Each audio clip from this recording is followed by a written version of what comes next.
أنا يحرنتها سعيدنا وأوجي بيوري دقدقاقيدا markii ay ka timi jigjiga ilaa wajaalaan waan la socday buuri ninka xirayna waa aniga waxaan ku hadii maxamed kaan sii daayay ka war miisku saaw garaac wallahi baan sii deyn kareyn intaasi haday maxkamad tagto ma cadeynaysa anigu diyaar baan waay anigu nin waxa uu ku hadlayo og baanahay qof suuqa joogo iska hadlayna miihi caawa maxkamadda hadii la iigu yeero waxaan diyaar u ahay inaan ku dhaarto أقسم بالله العلي العظيم بان كدارنيا وكتاب بان قاعد كساريا شخصيا أنا وعدالة درضة والنعبة ضميريا هي شخصيا هي بني آدم معها ما أركي كرا يوقف للظلمية يوقف كرا والظلمية منافق ميورت تدخل واحد سياسي ذينا ميجانو ولي بشارو وحنفلي يا مانتا إني تضبط مع الموضوع ميتهاي مش تضبطني ستيد مع الموضوع بحرنتها حقيقي إنه ما غلطوا inay intaas oo dhan xidhnaato hadda ka hor wajaala laga soo qabtay sifa sharciya looma soo qaban hargeysa la keenay oo ilaa imka ay ku xiran tahay sida uu lawyer-keedu ii sheegay shalay toole oo markii 12aad ee la keenay ayay ahayd maxkamadda hal dacwad oo dhageysiyo waan ka qayb galay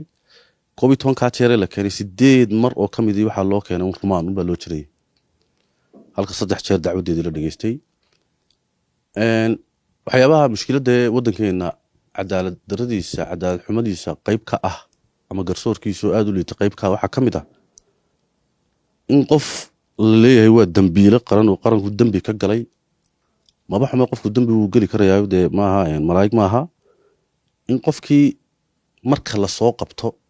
kiis lagu dul diyaarinayo halkii ahayd qof recordkiisii la siihayo criminal casekiisii la siihayo oo investigation lagu sii sameeyo hadii marka la qabtana ay baaristiisu wax yar ay u baahan tahay saacadaas waxa laga bilaabayaa 0 bujaaro waxa lagu haysto in garanayo 3 eedood baa lagu soo eedeeyay may argagixis gabadhu maaha dad may dilin tuuga may noqon oo cid may dhicin cases kale may wadin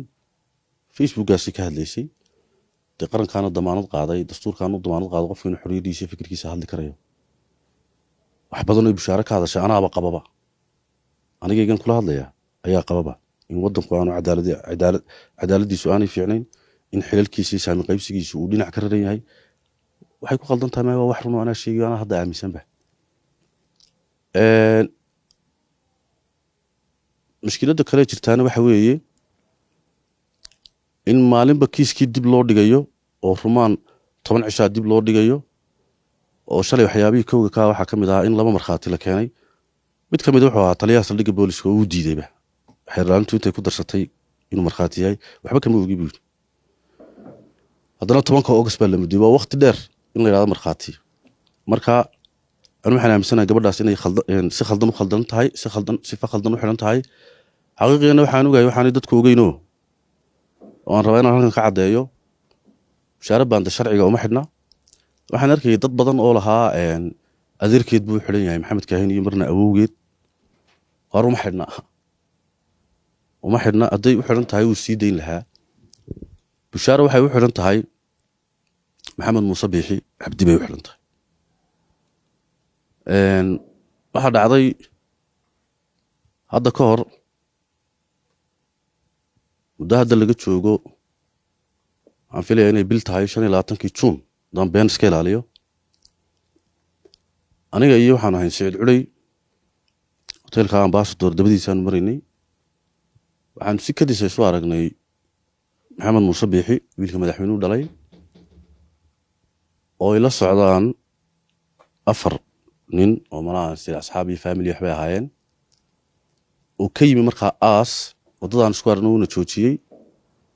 ilaa wuxuu yiri halkan ambassador baan gelinaayay aynu wada hadalno wada qadinay kaalaya anuu markaa soo qadinay anuu markaa isaga aad suma naqaano laakiin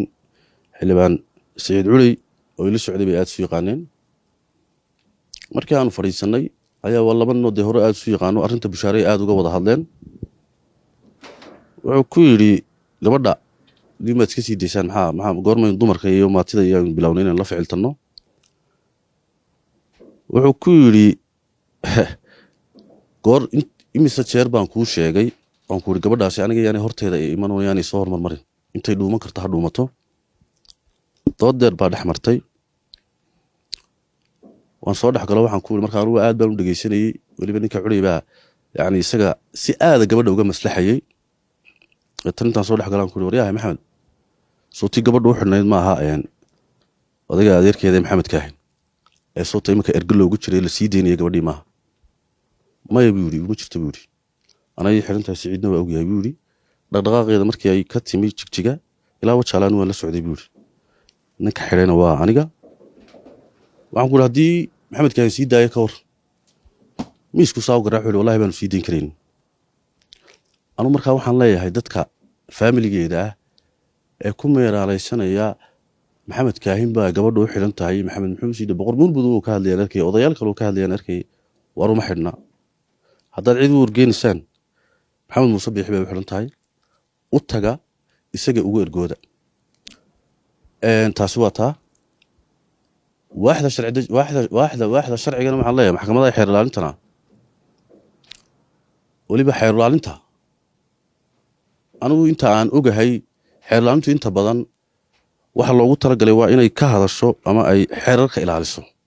oo ay maxkamadda iyo booliiska iyo maxaabiista u dhaxaysaa laakiin weli lama arag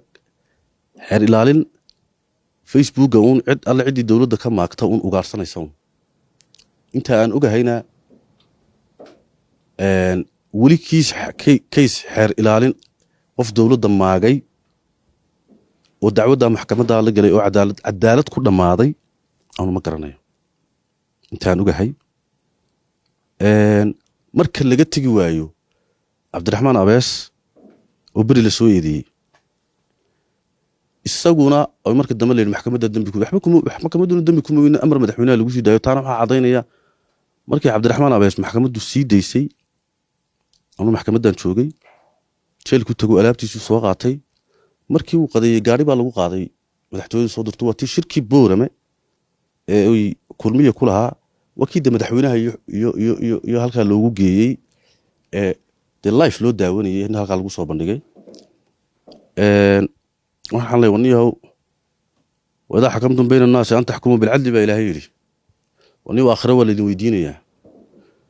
nimankiina xeer ilaalintow ummadda u xarsooqa anu waxaa islahaa ninkan hadda xeer ilaalinta yimi waa nin aqoon-yahana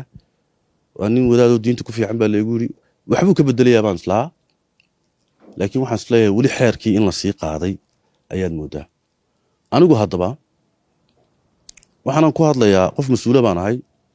inta badanna anigu muddadaa waxaan uga aamusnaa waxaan islahaa bal sug kiiskaasi maadaama si qaraabo hoose oo ehelnibaa loogu jiro in maxamed kaahin iyo saleemaan gaal iyo loo tegayey bal inay soo dayn doonaan oo bal ay joogaan laakiin markaan arkay inaanay xaqiiqdu aanay sidaa ahayn dareenkaygu wuxuu isiin waayey inaan ka aamuso aniguna ma jecli dulmiga waan necabahay cidda wax dulmida ma jecli cidda la dulmiyana waan jeclaa inaan xuquuqdooda u doodo gabadhaasi markaa walaal sidaasay u xidhan tahay xildhibaan eedaasi ah in bushaare baande uu haysto wiilka uu dhalay madaxweyne muuse biixi cabdi waa eed weyn oo weliba dee aad tidhi anigoo hortaagan buu igu yidhi aniga ayaa haysta cid aan aniga hayna ma sii deyn karto ilaa wasiirka arrimaha gudaha arrintaasi hadday maxkamad tagto ma caddaynaysaa anigu diyaar baan u ahay anugu nin waxa uu ku hadlayo og baan ahay qof suuqa jooga oo iska hadlayana ma yihi caawa maxkamadda haddii la iigu yeedho waxaan diyaar u ahay inaan ku dhaarto uqsum billaahi alcaliy alcadiim baan ku dhaaranayaa oo kitaab baan gacanta ku saarayaa diyaar baan taa u ahay markhaatigii ila joogayna wuu joogaayo xildhibaan saciid culeyba waa waraysan kartana waa weydiin karaysaan marka anigu hadda waraysigaasi hadduu baxo la ii yeedho beritoo la idhahda caddee qof markuu caddaynayso lama dhaariyo haadee soo maa diyaar baan u ahay inaan ku dhaarto maxkamadda tago markaa kaba lama labaynayo anigu xildhibaan dad badan oo horaad u dooday oo sidii ninkii askariga ahaa ee caynaba dad saylac wax lagu yeelay hadda ood bushaare u doodayso arrimahaas ma damiir ahaan unbaa ku soo kiciya mise waxyaaba kalaa jira maya ama waxyaabaha anu munaafiq miyi horta dadka wax siyaasadeena miyi anigu inta badanna waxaan ka hadlaa waxaanay dadka kale aanay ka hadlin sababta aan uga hadlaana waa laba wax kow in waxa laga soo doortay dee inay tahay inaan dadkan bilaa codkaa codkooda anugu aan ku hadlo kor u qaado dadka laga gardaraya dadka la dhibo waa shaqadeeda anugu ama saylac ha joogo oo saylac baan ka hadlayey in wadooyin iyo dhibaato iyo caafimaad daro iyo ay wax dhibaata haystaan anigu dee reerkayguma dego gabiley baan ka hadlay hadda ka hor oo gabadh lagu shubay dhiig lagu shubay qaldan lagu shubay ayaan ka hadlo baarlamaankan kaga dhex hadlay oo dayac lagu sameeyey oo mas-uuliyaddeedii waa in wasaaradda caafimaadku wixeedii ay ka hadasho arrimihii koroonahan ka hadli jiray dhakhtarka ninkaa askarigaa ee maxay tole caynabaa baan arrintiisa ka hadlayey arrimaha gobolka sool baan ka hadlayey tan bushaare baandaan ka hadlayey dee intuba anigu hal qof oo aan isku reernahay ama hal qof oo aan isku degaan nahay ma jirto anigu dee siyaasadda uma soo gelin inaan anigu danahayga gaarka ah ee shakhsiyan ah aan ka shaqaysto alxamdulilah ilaahay wuxuu igu deeqay inaan anigu halkaygaa ka adkaado iimaankayguna uu wanaagsan yahay inaan ummadda iyo qaranka iyo dadka masaakiinta aan ugu shaqeeyaa baan jeclahay shakhsiyanna anigu cadaalad darrada waan necbahay damiiriyan iyo shakhsiyan iyo bini aadannimo ahaanba ma arki karayo qof la dulmiyayo qof kale uu dulmiyayo maxaa aniga igu kalifaya inaan maalin walba dowladda dhaleeceeyo shakhsiyan anigu nacaybshiyo xumaan gaaro aniga igu jirtaa ma jirto laakiin dee waa shaqadayda dadka anigu inaan u doodo sida dadka qaar baan guryahayga iska fadhiisin lahaa mashaariic iska qaadan lahaa hanti samaysan lahaa danahayga gaarkaa ka shaqaysan lahaa meelaha aan ku mari lahaa intaa badan waxa aan u hadlaya maanta dadka aan u hadlayay maalin walba aan hadlo cadowtinimo iyo dad badan baan ku ayaan cadaawad badan iyo dad badan iyo nacaybshiyo badan baan laygu qaadaa dhibaato badan baa ayaa mararka qaar iga soo gaadha security ahaan baa mararka qaar lay trade gareeyaa haddana nin intaasoo dhan garan waaye miihi waxay igala weyn mas-uuliyadda aan anugu halkan u yimi waxaan xildhibaan u noqday inaan dadka u hadlo uma iman inaan aan u shaqaysto dee haddaan shaqaysanayo dee qof wax bartay baan hoo shaqadiisa caadigaa baan wadan karayey waanan wadayaa ama igu jeclow ama igu nac ama saa doontaada iyo arag anu waxaan isu arkaa inaan qof waajibaadkiisii gudanayaan ahay haddii adigaagan xasankaaga hor fadhiya ay tahay oo lagu dulmayana waan kuu hadli beritoole haddii kaa maanta maxamed muuse ayare maanta wax dulmiyaya haddii isaga la dulmiyana waan u hadli anu mar walba waxaan u taaganahay cadaalad iyo in ciddii la dulmiyayo aan u hadlo oon dembigana aan sheego marka aan hadlayaana ma jecli inaan anugu iska hadlo ee beritoole haddii la yidhaahdo waxa aan ka hadlaya soo cadday inaan soo caddeeyaa baan jeclahay nin halkan intuu iska soo fadhiista wax iska sheegaya mihi anugu marka waxaan leeyahay war cadaaladda ha lagu adkaado oo dadka dulmiga ha laga daayo oo dadkan masaakiinta maalin walba media laga soo xiriyo weliba bishaaraydu qof celebrity weyn oo dad baaba u hadlayba boqolaal ka daran baa jira oo voiceless ah oo cid u hadasha aanay jirin insha allahu tacaala arrintaasina haddii la ii yeerana diyaar baanu ahay maxkamadda email walba oo iiga timaado